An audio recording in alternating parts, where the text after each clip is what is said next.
Caro Padre Lau, irmãs e irmãs em Cristo, todo primeiro domingo da Quaresma, a Igreja nos apresenta o Evangelho de Jesus no deserto. Antes de meditar com cada um de vocês as 3 tentações que Jesus passou, que são um resumo das tentações que normalmente nós passamos na nossa vida, vamos meditar sobre alguns aspectos, alguns pontos do Evangelho. O texto começa dizendo assim: cheio do Espírito Santo, retirou-se das margens do Jordão. Antes de estar no deserto, Jesus havia sido batizado. Jesus foi batizado quando ele tinha aproximadamente 30 anos. Acompanhem o raciocínio do padre. Jesus era Deus. Sendo Deus, Jesus tinha o poder de fazer milagres. Jesus tinha o poder de pregar o Evangelho. Jesus tinha o poder de fazer o bem. Jesus tinha o poder de resolver problemas. Jesus tinha o poder de colocar tudo em ordem. Segundo a lógica humana, Jesus deveria ter começado seu trabalho com 3, 4 anos de idade. Podia ter começado bem cedo, fazendo milagre, resolvendo problema em escola, trazendo maca com doente, tocando, e já bebê, pegando criança que tinha falecido, encostando e criança levantando.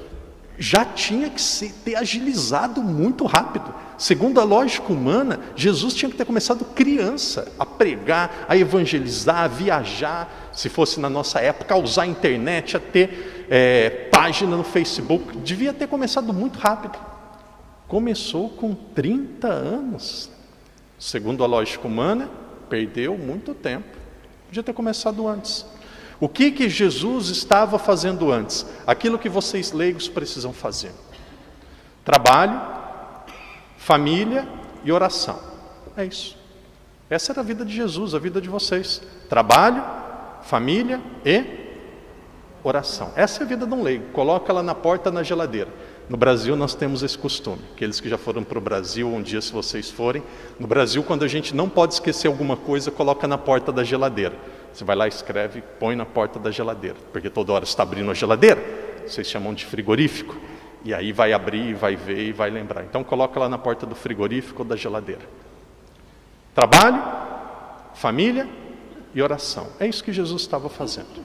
De repente Jesus foi batizado. Ou seja, ele não precisava ser batizado. O autor do batismo foi batizado.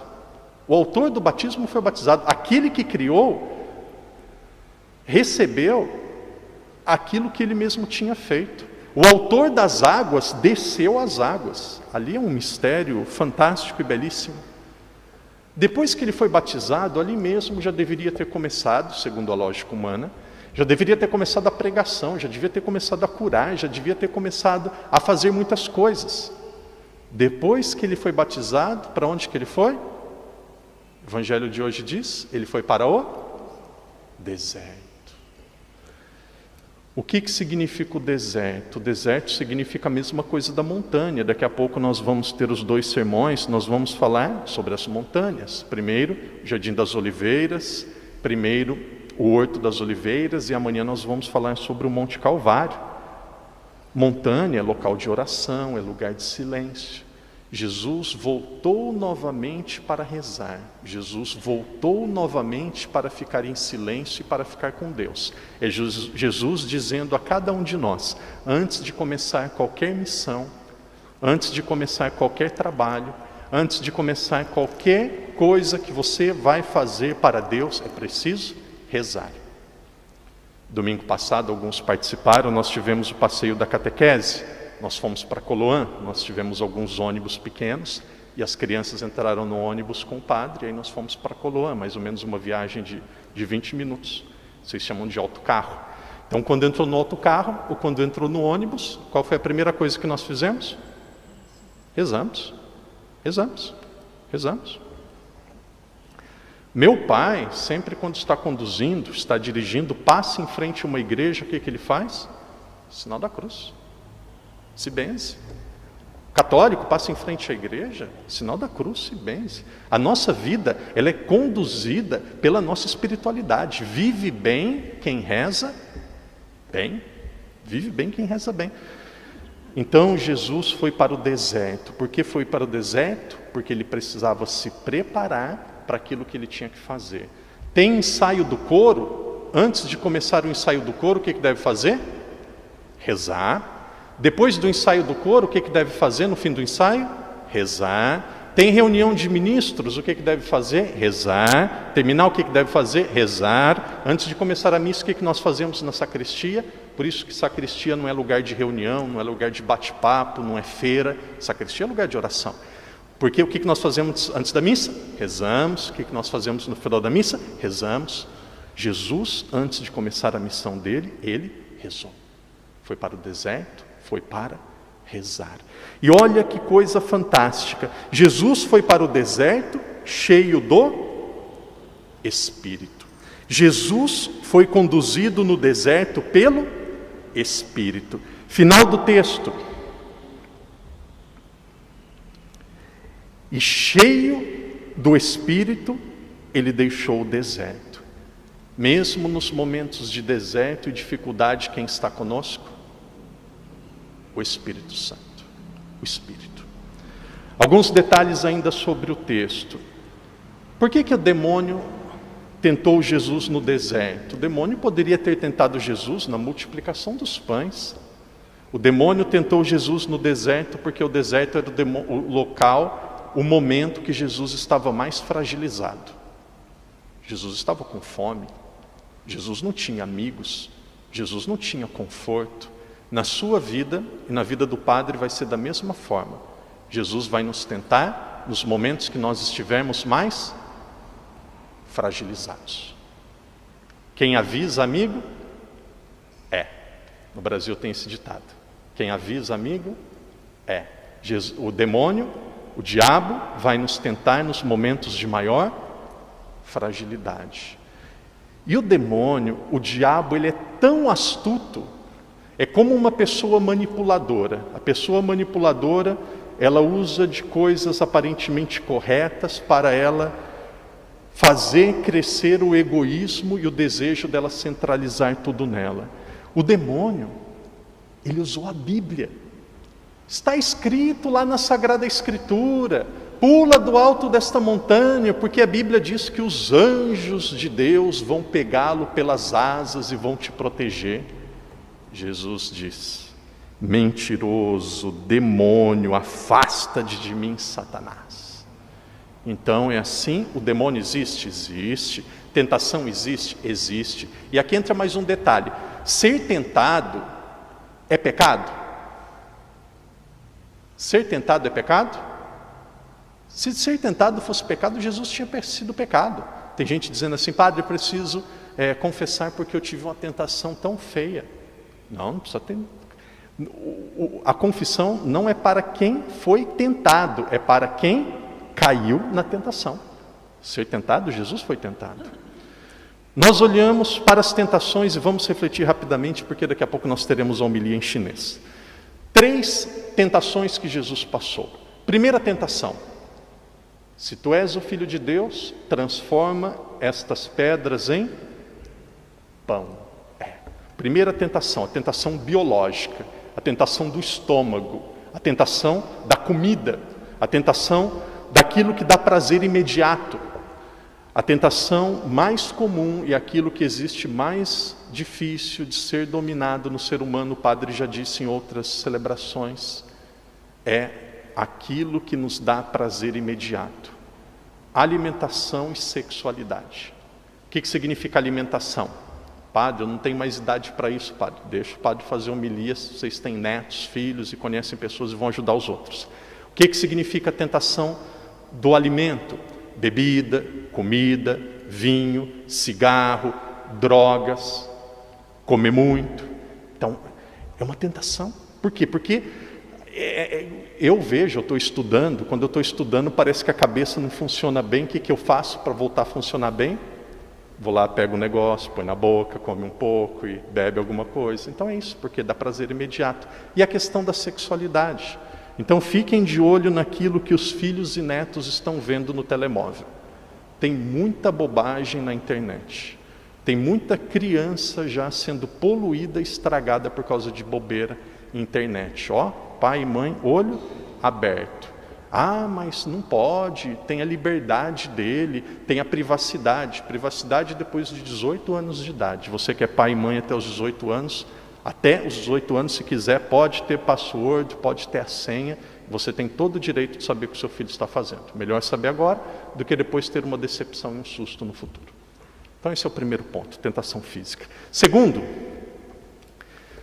levaram Jesus, segundo é poder. Primeiro, tentação física. Segundo, poder. Se tu és o Filho de Deus, salta deste monte. E as pessoas, se você... Jesus, poder. Jesus foi levado para o alto do monte, o demônio falou assim: olha para baixo, veja tudo que tem, olha esse reino, olha essa cidade, olha estes bens, tudo me foi dado, eu vou te dar tudo. Vou te dar muito dinheiro, vou te dar muitas posses, vou te dar fortuna. Qual que é a segunda tentação? A segunda tentação do ser humano é a tentação material. Material, é querer ter. Olha lá na sua casa e faz a seguinte pergunta: as coisas que eu tenho na minha casa eu preciso? As coisas que eu tenho na minha casa que eu comprei, poderia ter sido comprado por um valor menor e continuar tendo grande qualidade? Padre, tudo que eu tenho eu preciso. Padre, aquilo que eu comprei realmente é a qualidade que eu preciso, não daria para comprar de forma mais barata. Parabéns, não caiu na tentação do poder. Não caiu na tentação do luxo. Não é porque uma pessoa tem dinheiro que ela é melhor do que a outra. Não é porque uma pessoa tem poder de compra, um carro bom, que ela é melhor do que a outra. Não é isso. Você não é medido por aquilo que você tem, você é medido por aquilo que você é. Terceira tentação, e última, e nós encerramos. Terceira tentação, no alto do monte, Jesus ouve o demônio falar: se você é o Filho de Deus, salta o monte abaixo. Os anjos de Deus vão te carregar nas asas. Todo mundo vai ver, todo mundo vai ficar admirado, todo mundo vai te aplaudir, todo mundo vai seguir, você vai ter muitos seguidores. Primeira tentação, biológica. Segunda tentação, poder. Terceira tentação, sucesso. Ser admirado pelas pessoas. Presta atenção no que o padre está falando. Essa tentação é muito comum. Nós temos uma tentação de querer ser aceito pelas pessoas. Nós temos uma tentação de querer agradar as pessoas. Nós temos uma tentação de querer ser bem quisto e bem falado por todos. A maior força, a maior certeza, o maior desejo que uma pessoa deveria ter é agradar a Deus. Isso. Agradar a pessoa não leva a nada. Você nem Jesus conseguiu agradar a todo mundo. Você agrada hoje, se você deixar de fazer um dia. Eu posso atender 1000 confissões. Se eu ficar um dia sem atender, eu vou ser apedrejado, eu vou ser criticado. Eu estou na missa todos os dias. Deixa o padre Daniel um dia acordar tarde e perder o horário da missa. É preguiçoso, não lembra, não toma cuidado. É assim o ser humano. O ser humano, na sua maioria, é ingrato. É ingrato. Então, não tenha esta ambição e esse desejo achando que você vai agradar, vai ser bem quisto, todo mundo vai gostar de você. Se todo mundo gostar e aplaudir, tem alguma coisa errada. Com Jesus não foi assim.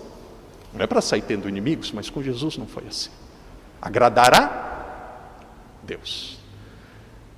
Me decepcionei, ajudava na igreja, não fui bem tratado, me decepcionei. Não devia nem ter começado. Igreja é lugar de pessoas muito ingratas também, às vezes não reconhecem, às vezes não apoiam. Nós padres às vezes fazemos isso. Quem trabalha na igreja não trabalha para padre, não trabalha para bispo, não trabalha para papa. Quem trabalha na igreja trabalha para quem é consagrado, quem faz parte de Nosso Senhor dos Passos, trabalha para, porque leva muito desaforo. Tem gente que não aparece o ano todo na missa. Tem gente que não pisa na igreja. Tem gente que não reza. Tem gente que não faz nada. Aí chega o tempo de Nosso Senhor dos Passos, quer vir da ordem, quer mandar em tudo, quer ser dono de tudo. E às vezes vai criticar aquele que está todos os dias na missa. E aí você vai respirar fundo e vai falar: eu estou trabalhando, eu estou servindo a Deus. 3 tentações. Vamos lembrar e vamos colar lá na porta da geladeira ou do frigorífico. Tentação biológica, cuidado com comida, cuidado com sexualidade. Tentação do poder, cuidado com a tentação dos bens, de querer ter muitas coisas. Isso é insaciável. Terceira tentação, tentação do sucesso. Sucesso também insaciável, porque quanto mais tem, você vai mais querer. E nem Jesus conseguiu agradar a todos.